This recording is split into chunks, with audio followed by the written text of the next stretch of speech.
siya na ang bahala sa'yo. Para naman hindi ka puro higa at puro gawa ng musical, hindi ka naman mapapalamon.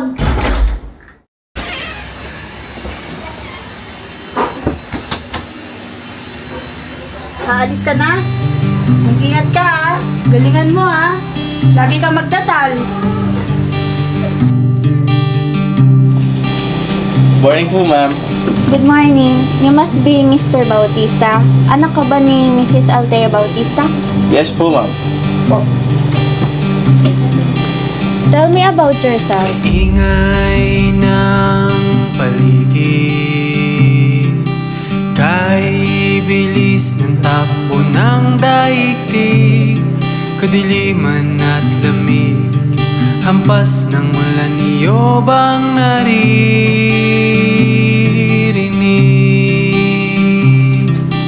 Bakit di mo na huminto at huminga ng saglit? Ingay may maranasan, taguan sana'y katahimikan, maramdamay kapanatagan, kapayapaan ng puso't isipan. Sandal ka muna, ika'y aking papakinggan. Kaya kapit ka, hiraya, natatanaw mo ba ang pag-asa? Tingin kita, ramdam kita, ika'y mahalaga.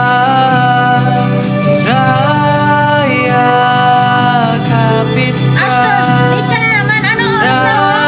hiraya, natatanaw mo ba ang pag-asa? Tingin kita, ramdam kita, ika'y mahalaga. Di man pagkasang ngayon, ang ayon din ang panahon. Tuwa'y sadyang ganyan, sa'y hindi tiyak, paulit-ulit mang masaktan. Kapit lang, kaya kapit ka. Ashton, can I have a word with you? Raya, tatanaw mo ba ang pag-asa? Ashton, palagi ka na lang late. Napapansin ko rin na palagi ka nagsiselfone sa oras ng trabaho. Tapos hindi pa up to standards mga outfits mo. Alam mo bang marami ang gusto mag-apply dito? Anak ka ni Mrs. Althea Bautista, di ba? Malaki ang utang na loob ko sa kanya kasi mentor ko siya dati. Akala ko parang maganda ang performance mo. Pero, sorry, I have to fire you. Hope you understand. Ramdam kita.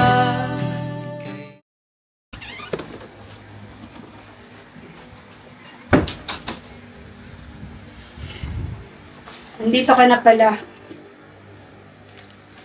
May narinig ako. Tinawagan ako ni Hernandez na si Sante ka daw. Nakakahiya! Simula nung graduate ka, wala ka nang naitulong sa akin. Ba, look, may ginagawa akong kante. Nararamdaman ko, ito na yun, May. Ito na yung big break ko.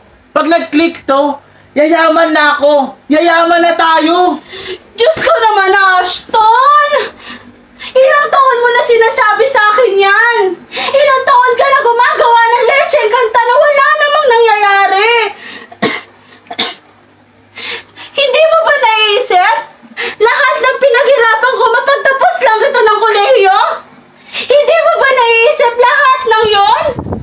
Sana naman humanap ka ng trabaho na maayos. Hindi habang buhay kasama mo ko. Hindi habang buhay nandito ako. Ma, sa totoo lang, mas malaki pa yung pwede kong kitain sa pagmumusika kaysa yung mga ino-offer na trabaho dito sa Pinas eh. Karamihan nga dyan, underpaid na nga, overwork pa. Eh kahit naman college graduate ako, wala ring saysay. Kahit naman may diploma ako, wala din magandang trabaho. Wala kasi ni gobyerno maayos na plano para sa atin eh. Ma, ano nangyayari sa'yo, ma? Ma!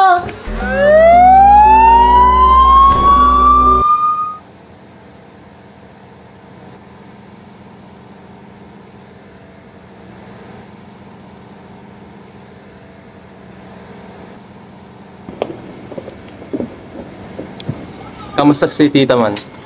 Okay naman siya, sabi ng doktor. Stable naman na. That's good. Pero ikaw, okay ka lang ba? Di man, mataas-taas kasi inabot sa ospital. Di ko din alam saan ako kuha pambayad. Bahala na. Meron ako dito extra, sana makatulong kahit di siya kalakihan. Ito pre, pandagdag din. Di man lang malaki pero pandagdag. Salamat man. Malaki na rin to. Para sa'yo, tol. Pagod na ako, pre. Sige, atid ko na kayo.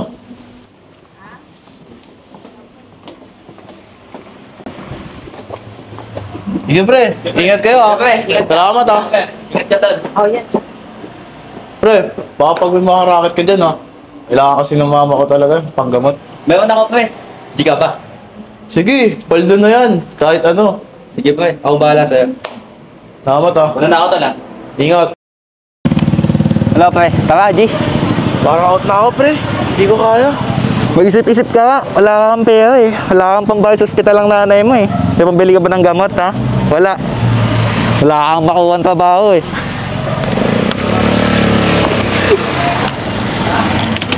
Oh, ito. Kailangan mo to.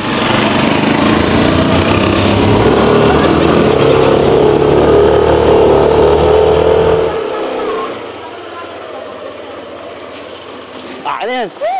Akin na yan! Hoy!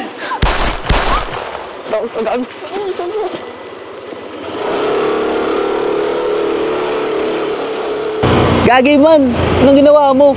Manakot lang yun. Sa pool sa CCTV ang pamamaril ng riding in tandem sa isang lalaki sa Ermita, Maynila. Hindi malinaw ang mukha ng mga salarin na kapwa nakasuot ng helmet. Wala ring makapagsabi ng plaka ng motorsiklo na kanilang ginamit.